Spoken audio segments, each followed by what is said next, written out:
jingle bells, jingle all the way. Oh, what fun it is to ride in a one-horse open sleigh. Hey! Well done. Jingle bells, one of the most iconic sounds of the season that I think can remind us of this most beloved of Christmas carols. They also might bring to mind the Salvation Army Christmas Kettle campaign that supports their ministry with people struggling with the continually rising cost of living. According to their website, 2025 is the 135th anniversary of the Christmas Kettle campaign, with a national fundraising goal this year of $22 million. Now, these two kind of possible associations to the sound of jingle bells highlight some of the contrasts that mark the season of Advent that we begin today. In churches that follow liturgical seasons, there can be a tension in Advent, especially as it progresses, to move on and begin celebrating Christmas early, rather than persisting through Advent themes of waiting and preparation. Now, I'm not a particularly patient person, and so I understand the frustration with waiting. It is not my favorite thing. But more importantly, this year, I've started to wonder about the question of what we're waiting and preparing for. Since the end of World War II, the Western world has enjoyed the most affluent, peaceful, and comfortable period in human history. There is some personal diversity, of course, and the affluence, peacefulness, and comfort is not evenly spread amongst the entire population, but overall, we have mostly known safety, security, and prosperity at unprecedented levels for roughly 80 years. What more could we want? For what could we possibly yearn? Now, that reality started to change rather dramatically with COVID, and it has continued to evolve with more recent political, social, and economic upheavals, all of which is felt first and most significantly by people on the margins, people of color, the LGBTQ+ community, immigrants, young people just starting out, working class people whose paychecks don't go as far as they used to. The sound of jingle bells may just be the sound of hope for the assistance needed to feed, house, and clothe a family.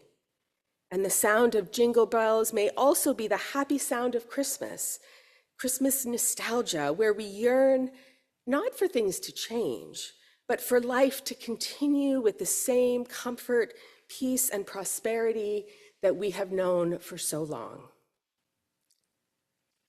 In the time of Isaiah, the sound of clanging metal meant something very different.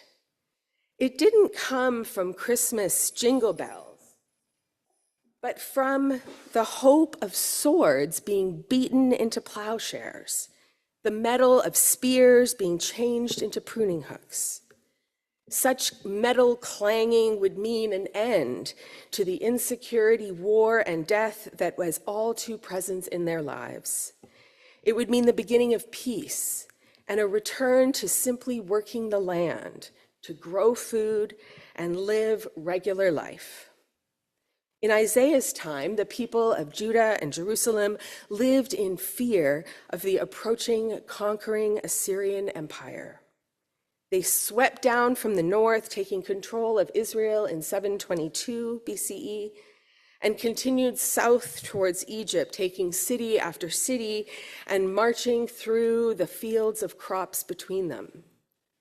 The small kingdom of Judah was also decimated, though Jerusalem was spared because of a civil war back in Assyria that took the army marching back over those fields and crops that had not even yet recovered.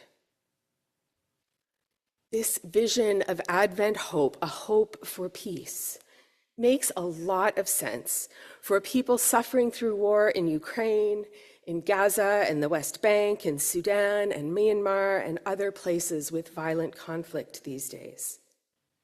The promise of Advent that God, the God of love, is coming into our world makes a lot of sense for our unhoused neighbors shivering in wet tents, and for the many people whose lives, for instance, were disrupted with the clearing of a homeless encampment in North Cowichan this week, and the subsequent spike in drug overdoses that led to so many deaths. The Advent hope that God's ways of justice, mercy, and peace will be manifest in political decisions and economic policy is palpable for those with the familiar worry about how they will pay their rent and buy groceries this month, like every month. The list could go on. This past month, we were blessed to have Patty Lane spend a couple of mornings with us to reflect on the impact of climate change and our resiliency in the face of it.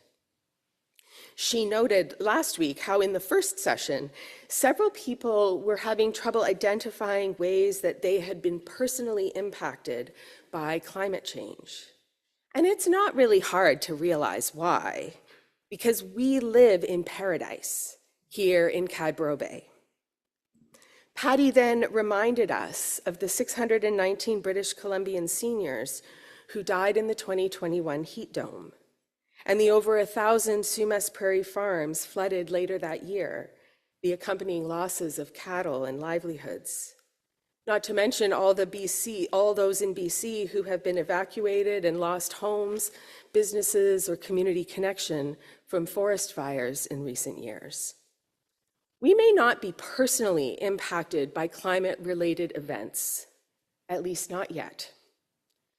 But our Christian faith, Patty reminded us, means that we take the suffering of others seriously. The prophet Isaiah today offers a stunning hope for the end of the violent ways of empire. In his time, it was the Assyrian Empire that dominated, and Isaiah expressed the hope that many people would come and say, "Let us go up to the mountain of the Lord, to the house of the God of Jacob, that he may teach us his ways, that we may walk in his paths. For the ways of God are not the ways of the empire. The power of empire is distinctly different from the power of God. When God judges between nations and arbitrates between peoples, weapons of destruction are transformed into instruments of agriculture. That is the sweet sound of clanging metal, the yearning of a people for peace. For what do we yearn? Living here in the paradise of Cadboro Bay, what does it mean for us to take the suffering of others seriously? Instead of jumping straight to Christmas, how can we learn to lean into Advent hope?